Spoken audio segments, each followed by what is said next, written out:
आज का हमारा टॉपिक है रिफ्लेक्शन ऑफ लाइट या प्रकाश का परावर्तन। प्रकाश का परावर्तन किसी वस्तु पर गिरने के बाद प्रकाश के वापस लौटने की सरल घटना को कहते हैं। इसका सबसे आम उदाहरण यह है कि एक अंधेरे कमरे में प्रवेश करने पर कुछ भी दिखाई नहीं देता है, लेकिन एक बार जब आप रोशनी चालू करते हैं तो आपको सब कुछ दिखाई देने लग जाता है। सबसे पहले प्रकाश का परावर्तन तब होता है जब प्रकाश की किरणें एक चिकनी पॉलिश सतह पर गिरती है और वापस लौटती हैं। दूसरे शब्दों में, किसी भी सतह पर आने वाली प्रकाश की किरणों के परिणामस्वरूप प्रकाश का परावर्तन होता है।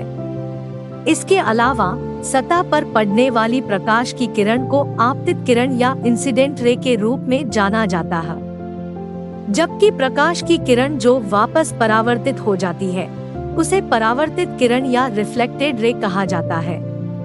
इसके अलावा यदि परावर्तक सतह या रिफ्लेक्टिव सरफेस पर दो किरणों के बीच एक लंबवत खींचा जाना है तो इसे एक सामान्य के रूप में जाना जाता है। रिफ्लेक्शन या परावर्तन के प्रकार। रिफ्लेक्शन के मुख्य 3 प्रकार निम्नलिखित हैं। पहला रेगुलर रिफ्लेक्शन, दूसरा डिफ्यूज्ड रिफ्लेक्शन, तीसरा multiple reflection. Regular reflection, regular परावर्तन को स्पेक्युलर परावर्तन के रूप से भी जाना जाता है। इसे केवल एक समतल दर्पण का उपयोग करके समझा जाता है।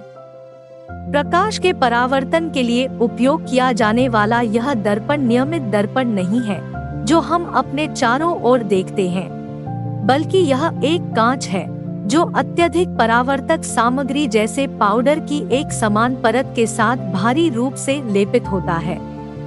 डिफ्यूज रिफ्लेक्शन तुलनात्मक रूप से ये सतह खुरदरी होती है, क्योंकि वे कांच की तुलना में अलग सामग्री से बनी होती है और इनमें कुछ निशान, खरोंच, धूल या डेंट होते हैं। ये सभी चीजें रिफ्लेक्शन की गुणवत्ता और चमक में बाधा डालती है।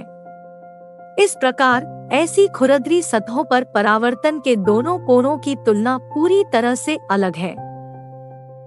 आपतित किरण अलग अलग बिंदुओं पर गिरती है और पूरी तरह से अलग दिशा में परावर्तित हो जाती है, और इसलिए हम गैर चमकदार वस्तुओं को देखते हैं।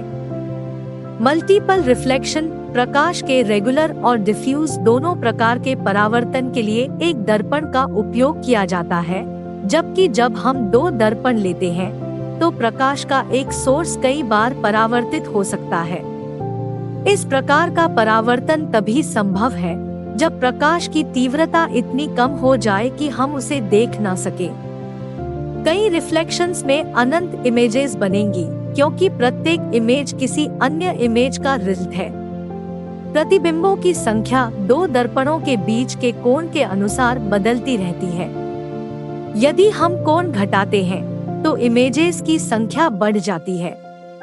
रिफ्लेक्शंस की संख्या अनंत हो जाती है जब 2 दर्पणों के बीच का कोण 0 होता है, अर्थात वे समानांतर होते हैं।